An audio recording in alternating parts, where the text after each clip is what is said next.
অসুস্থ শরীর নিয়ে কি করব, দুপুরবেলা রান্নাবাড়ি তো করতেই হবে, তো শুয়ে থেকে তো কোনো লাভ নেই। তো চলে আসলাম রান্নাঘরে, গরুর মাংস আপনাদের ভাইয়া নিয়ে চলে এসেছে, তো রান্না করব বলে রান্নাঘরে চলে এসেছি। আসসালামু আলাইকুম, সবাই কেমন আছেন? আশা করি সবাই অনেক বেশি ভালো আছেন। এই তো গরুর মাংস রান্না করব বলে এখানে সাদা এলাচ, কালো এলাচ, দারচিনি, লবঙ্গ, তেজপাতা, রসুন, পেঁয়াজ সবকিছু দিয়ে দিলাম। দিয়ে একটু হালকা করে নেড়ে চেড়ে নিলাম। এর মধ্যে বাটা মশলাগুলিও দিয়ে দেবো। এখানে আদা জিরা বাটাটা সবকিছু আমি দিয়ে দিলাম, যেহেতু আমি পাটায় বেটে নিয়েছি। আর এখানে দিয়ে দিলাম ধনিয়া গুঁড়া, 1 চামচ মরিচের গুঁড়া, স্বাদ অনুযায়ী দিতে হবে, যেহেতু এই মরিচের গুঁড়ায় প্রচুর আকারের ঝাল, কারেন্ট মরিচ বলে এটা খুবই ঝাল। তো স্বাদ অনুযায়ী লবণ দিয়ে দিলাম। তো দিয়ে এই তো ভালো করে এখন মশলার সঙ্গে মিশিয়ে নেবো। আর এখানে দিয়ে দিলাম হলুদের গুঁড়া। হলুদের গুঁড়া এখানে যেহেতু 1 কেজি পরিমাণ মতো আমি গরুর মাংস রান্না করছি, 1 কেজির একটু বেশি। তো গরুর মাংস রান্না করার জন্য হলুদের গুঁড়া ও মরিচের গুঁড়া সবকিছুই পরিমাণ মতো নিয়ে এই তো মশলাটা একটু কষিয়ে নেব।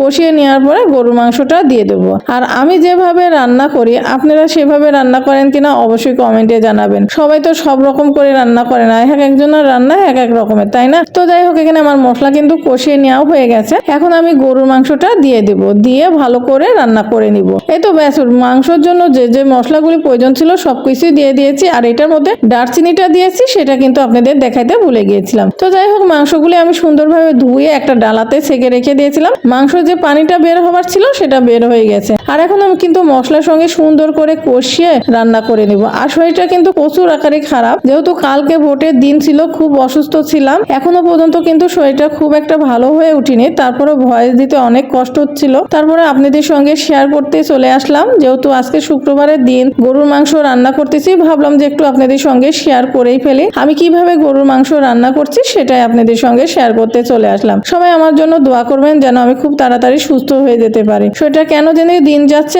অসুস্থ হয়ে যাচ্ছি, সুস্থতার বদলে অসুস্থই হয়ে যাচ্ছে, কেন জানি ভালোই থাকে না শরীরটা। তো যাই হোক, রান্না বাড়ি কমপ্লিট করার জন্য চলে এসেছি। আর এই তো দেখতে পাচ্ছেন গরুর মাংস কিন্তু এদিকে পানি অনেকটা পরিমাণে ছেড়ে দিয়েছে। আর এই পানিটা বেশ সুন্দরভাবে সিদ্ধ করে নেবো। এই পানিতে সিদ্ধ হয়ে গেলে আলু কেটে রাখছে, আলুটা দিয়ে ভালো করে রান্না করব। আর গরুর মাংস কে কে আলু দিতে পছন্দ করেন অবশ্যই কমেন্টে জানাবেন। তো আমি আলু দিয়ে আজকে গরুর মাংসটা রান্না করতেছি। তো আলু দিয়ে রান্না করে খেতে কিন্তু অনেক বেশি ভালো লাগে। যাই হোক, আপনাদের কেমন লাগে কমেন্টে জানাবেন। তো এদিকে কিন্তু গরুর মাংস একবারে কষিয়ে সুন্দর করে রান্না করে নেওয়ার পরে একবারে জলের পানি দিয়ে দিয়েছি।